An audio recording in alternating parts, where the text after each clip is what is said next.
So guys, welcome again to Triumph JTMNL and medyo matagal tayong hindi nagpakita. Saka wala din sila boss, nasa Italy sila ngayon, nasa EICMA sila. Kasama si J-Mac. Today, dito sa episode natin, papakita ko sa inyo yung mga bagong colorways na binigay sa atin ni OG Sports. So let's start off dito sa AU1 na brown natin. So ito medyo matagal na to. Mas nauna tong ilabas compared dun sa tatlong ipapakita ko sa inyong bago. Kung natatandaan nyo, ito yung infamous na Hammerman boots. Ipag-collab din si OG Sports with Hammerman. So ito yung bago. Hindi naman ganun ka laki yung difference niya dun sa luma. Mainly pinagkaiba niya is mas naging gloss leather na to. Mapapansin nyo mas reflective na sa ilaw yung color niya. Pero still it's brown. And si OG Sports have a new color for this AU1 brown. Ang napansin ko lang para dito sa mga bagong colorways natin is medyo lumiit yung box niya. So ito yung box. So, hindi ko alam kung mapapakita ko na maayos pero meron siyang agwat like 1 inch na mas malaki yung box. Hindi ko alam kung merong pros or cons para sa mga nagbibitbit, siguro para sa mga nakamotor. Dahil naglabas na ng bagong color sa AU1 or si OG Sports para sa AU1 brown natin, meron na tayong option na color black. Parang medyo nag-lean towards to dun sa lumang color niya or sa lumang version niya, which is the matte na leather. Dahil itong itong bago natin, para lang sa mga bago sa OG Sports Philippines, ito yung AU1 natin. So ito yung brown yung pinakita ko kanina. So ito yung bagong color ni AU1 OG para sa boots na to. So it's black. Kung makikita nyo, tatapat ko siya sa ilaw. Ayan. Kitang-kita naman siguro or kita naman yung difference nung pagka matte nung black na to and yung pagka-gloss ng brown na to. Kung may lang kayo sa black or sa mga dark colored na mga get-up pagdating sa pagmomotor nyo, mapa-scooter man yan or big bike, sure ako pasok na pasok sa inyo to. Tapos hindi man siya black and white per se, pero yung stitch na ginamit dito sa high stressed area na to, which is ito nga yung nagbe-bend ng lagi, lalo na kung naglalakad tayo, is white. Munti kaalaman lang, meron siyang toe protector para sa natin pag shifting natin. Tapos dito sa right part, pagka nasa right boot ka, is yung very subtle na OG logo. Black din yung kasama niyang lace and velcro on the side. Parehas left and right may velcro. Tapos for another protection para talagang masikip and hindi basta-basta matatanggal yung sapatos, zipper dito sa gilid. So almost every single OG Sport or OG boots na nasa lineup ni OG is naka-zipper. May mga instances na tinatamad na tayo magtanggal ng laces, tinatamad din tayo maglagay ng laces kung nagmamadali tayo or whatnot. Binigyan tayo ng opportunity or ng option ni OG para ganun na lang kabilis yung paglagay natin ng sapatos. So left and right yan, velcro and zipper is kasama. Kung makikita nyo yung actual to,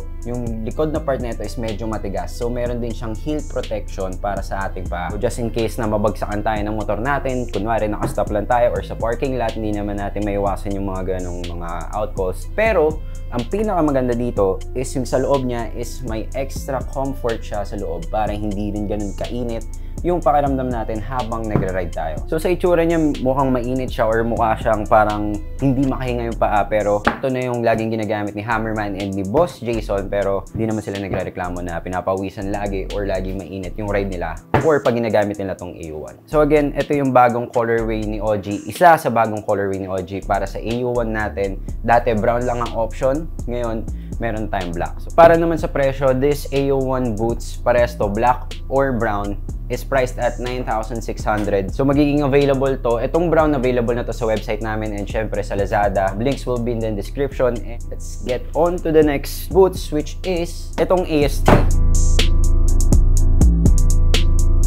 Ito medyo malaki yung pinagbago na itong AS3 na to nung lumabas to sa Philippines. So ayan, ito yung OG Sports na yan. So alam nyo na agad kung sinong kamukha and alam nyo na agad, unang tingin pa lang na sports agad yung kalalabasan na itong design na to. So this is the AS3 or yung sports natin na version pagdating sa OG boots. So originally lumabas to with only 2 colorways, which is itong all black na itong kasama na to, and itong gamit ni Gian ngayon, which is the black and red. Bukod dito sa red na to and sa black na to, ito yung bagong OG Sport 3 or yung OG AS3 na binigay sa atin ni OG.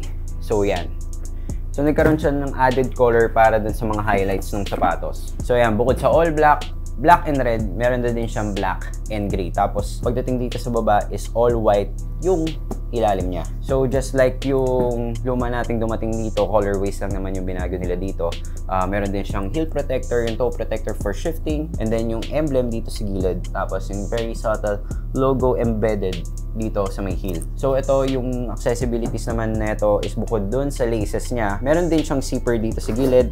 Both left and right meron. So kung tinatamad nga tayo mag-lace is meron tayong option to just zip it up para makapag-get up na tayo and makaalis na tayo ng bahay. So ito yung AS3 natin. Bukod dun sa dalawang color na unang lumabas, meron na tayong additional colorway na pwede nyong pagpilian, which is itong black and gray nga na bagong lumabas. Ayan. So for the price na itong AS3 natin, hindi nagbago kahit binago yung kulay. Yung price niya is ganun pa rin. So 6,150 yung SRP natin. Itong dalawa, of course, available na sa website natin and sa Lazada.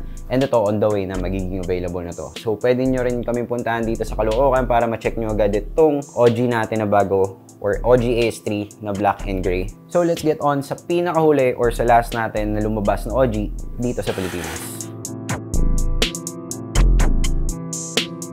So ito, papakita ko lang din sa inyo bago ko ilabas yung bagong colorway na itong susunod natin boots. Ito yung isa sa pinakaunang dumating ng OG dito sa Pilipinas. So itong sapatos na to is called AU5.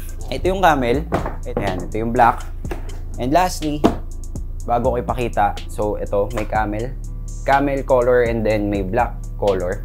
Ito, nagkaroon na ako nitong boots na to. So, same like yung mga sinabi ko dun sa unang dalawang boots. Meron din siyang toe protector, pero hindi nga lang siya naka-design. Kung makikita nyo dito sa camel, hindi siya designed. Parang hindi siya walang nakalagay na ibang material din sa ibabaw na itong toe natin. Kasi the toe itself is stiff.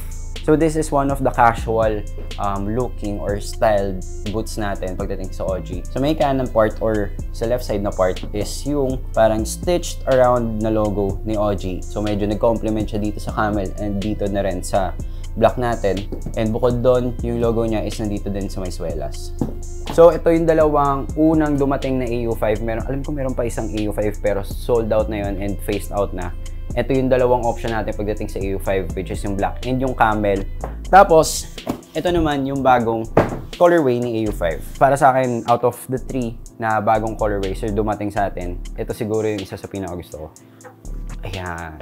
So, kung fan ka or parang andun ka sa genre ng color ng green or army green or olive green, this is the AU5 olive green. So, kung mahilig ka kunwari sa camouflage, sa mga army colors, which is yung mga dark green, navy green. So, bagong color to. May kita nyo, dito, white yung sole. Dito rin, white din yung sole. Pero para dito sa ating olive green, ang ilalim niya is black.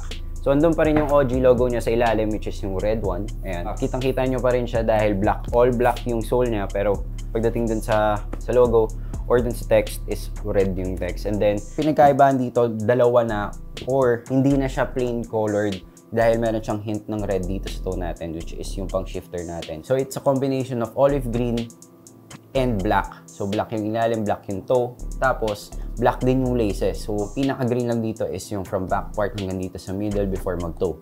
So dagdagan na naman tayo ng options. Sa pagpili, mahirapan na naman kayong pumili ng gusto nyong sapatos pag naghanap kayo ng OG Sports. So this is the AU5. Just like yung AU1 brown, meron na din tayong Velcro dito.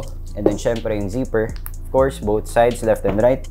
And just like yung A1 brown and yung AS3 na pinakita ko earlier, double stitched yung high stress areas para mas tumagal or mas protected yung ating sapatos pagdating sa wear and tear. So guys, this is the AU5 version or yung AU5 variety. So meron na tayong black, meron ng camel, and yung olive green. So for the price, kahit meron tayong bagong colorway, the price is still the same, just like yung luma nating colors, which is 4,950.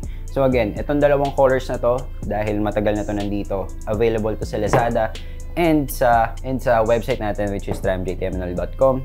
And same goes ito with the other yung colorways, padating na din to sa website. So kung malayo-layo kayo sa Caloocan and sa mga authorized dealers natin ng OG Boots, pwede na kayong mag-shopping habang nakaiga lang. So again, 4,950. This is the new color olive green AU5. So guys, ito na nga yung tatlong bagong colorways na inad ni OG sa kanilang lineup. So for the AU1, nagkaroon na tayo ng option for black. Dati brown lang ang meron. Sa AS3, from black, tapos black and red, meron na din black and gray.